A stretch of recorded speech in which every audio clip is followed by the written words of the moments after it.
मित्रों, मैं सत्येंद्र रावत आपके समक्ष पुनः उपस्थित हूं। जैसा कि मैंने वादा किया था, सूत पुत्र कर्ण का दूसरा भाग लेकर आया हूं। यदि आपने एपिसोड 1 नहीं देखा है तो उसकी लिंक इसके डिस्क्रिप्शन में दी गई है। कृपया आप वहां जाकर पहले उसे देखिए और फिर मेरे साथ आगे बढ़िए। मंडप सजे हैं अद्भुत अपार, मंडप सजे हैं अद्भुत अपार, निमंत्रण भेजा चहुदिश पार। आंख भेदनी है मछली की, तभी मिलेगा उसको हार, तभी मिलेगा उसको हार। दूर दूर से आए राजकुमार और दर्शक विशाल मंडप में अपने अपने आसनों पर आमने सामने विराजमान है। राजा द्रुपद अपने पुत्र के साथ सभा में प्रवेश करते हैं। गर्म तेल की कढ़ाई के ऊपर एक विशाल खंभे पर लगातार घूमते हुए चक्र पर एक मछली बनी है जिसकी आंख को भेदना है। राजा द्रुपद अपने सेवक को आदेश देते हैं कि राजकुमारी द्रौपदी के स्वयंवर की घोषणा की जाए और इस स्वयंवर के लिए जो शर्त रखी गई है उसके विषय में बताया जाए। राजकुमार और वीर जो दूर दूर देशों से आए हैं, वे सभी इस शर्त को सबसे पहले समझ लें और उसके अनुसार प्रतियोगिता में भाग लें। सेवक राजा द्रुपद की आज्ञा पाकर राजकुमारी द्रौपदी के स्वयंवर की घोषणा करता है और कहता है कि जो वीर, जो राजकुमार इस गर्म तेल की कढ़ाई में देखकर, इस गर्म तेल की कढ़ाई में देखकर उस लगातार घूमते हुए चक्र पर बंधी मछली की आंख को भेद देगा, उसी के साथ राजकुमारी द्रौपदी का विवाह होगा, उसी के साथ राजकुमारी द्रौपदी का विवाह होगा। सबने इस शर्त को मान लिया। दूर देश से आए वीरों ने, दूर देश से आए वीरों ने साधा लक्ष्य महान, स्तुति की और धनुष उठाया, लगा न कोई निशान, लगा न कोई निशान। बारी बारी से सभी योद्धा, सभी वीर, सभी राजकुमार इस लक्ष्य भेद के लिए आते हैं, लेकिन कोई भी इसमें सफल नहीं होता है। अंत में कर्ण की बारी आती है और वे इस को भेदने, मछली की आंख को भेदने के लिए आगे बढ़ते हैं। सेवक के द्वारा उनका परिचय पूछा जाता है कि आप किस देश के राजा हैं।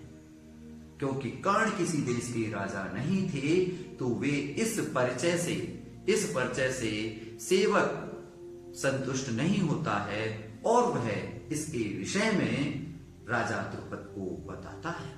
राजा द्रुपद भी इससे संतुष्ट नहीं होते। तभी कर्ण का मित्र दुर्योधन वहां पर अपने मित्र कर्ण को अंग देश का राजा घोषित कर देते हैं और कहते हैं कि अब मेरा मित्र कर्ण इस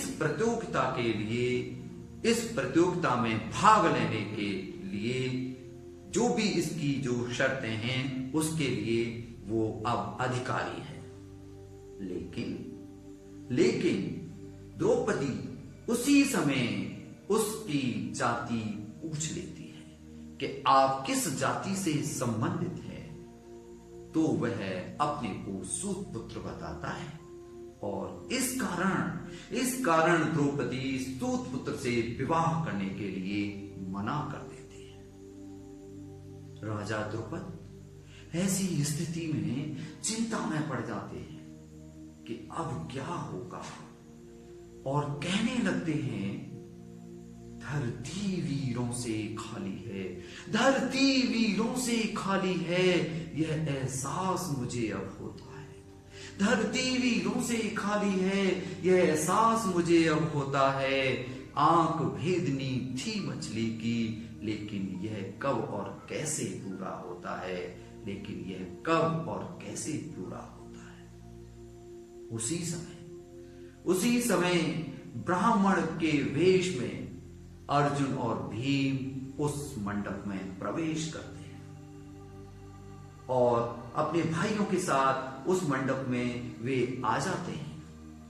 राजा द्रुपद से अनुमति लेकर ब्राह्मण वेशधारी अर्जुन उस प्रतियोगिता में भाग लेने के लिए आगे बढ़ते हैं और अपनी स्तुति करने के बाद धनुष को उठाते हैं और गर्म तेल की कढ़ाई में देखकर उस मछली की आंख को भेद देते हैं, उस मछली की आंख को भेद देते हैं।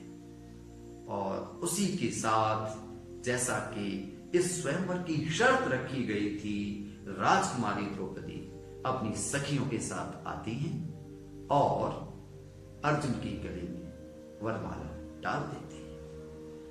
पांडव अर्जुन, भीम और अन्य भाई द्रौपदी को लेकर उस सभा से निकल जाते हैं। सूनी सभा में केवल कर्ण और दुर्योधन रह जाते हैं।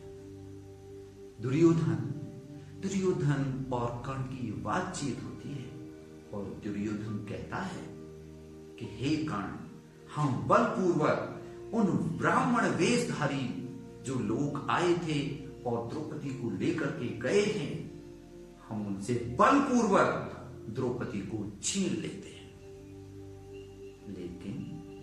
लेकिन कर्ण इस विषय में अपनी असहमति जताते हैं और वो कहते हैं कि मैं इस विषय में आपकी सहायता नहीं कर पाऊंगा, मैं आपका इस कार्य में साथ नहीं दूंगा, मैं इस कार्य में आपका साथ नहीं दूंगा, तनिक भी साथ नहीं दूंगा, क्योंकि यह वीरों का कार्य नहीं है, क्योंकि यह वीरों का कार्य नहीं है।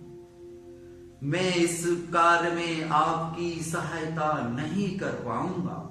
क्षमा करें भ्राता मुझको, क्षमा करें भ्राता मुझको, मैं सहायता नहीं कर पाऊंगा।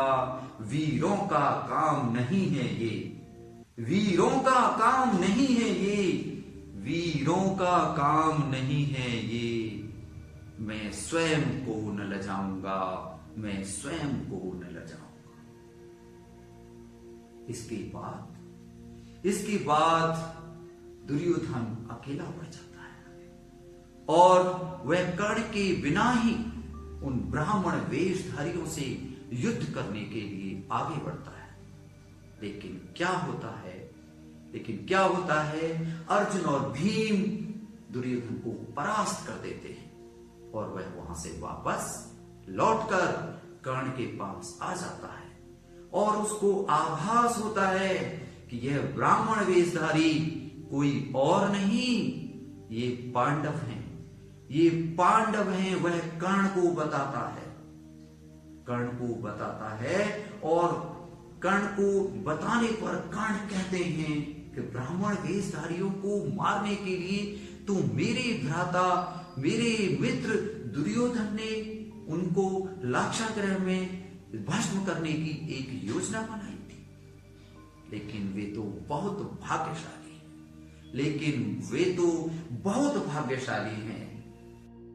लाक्षागृह में करने की भस्म, लाक्षागृह में पांडवों को करने की भस्म, यह योजना बनाई थी और ब्राह्मण वेश में देखकर उनको शर्म स्वयं पर आई थी। यहां पर सूतपुत्र कांड का द्वितीय एपिसोड पूरा होता है। इसके 2 दिन बाद मैं आपको तीसरा एपिसोड दूंगा। तब तक के लिए नमस्कार।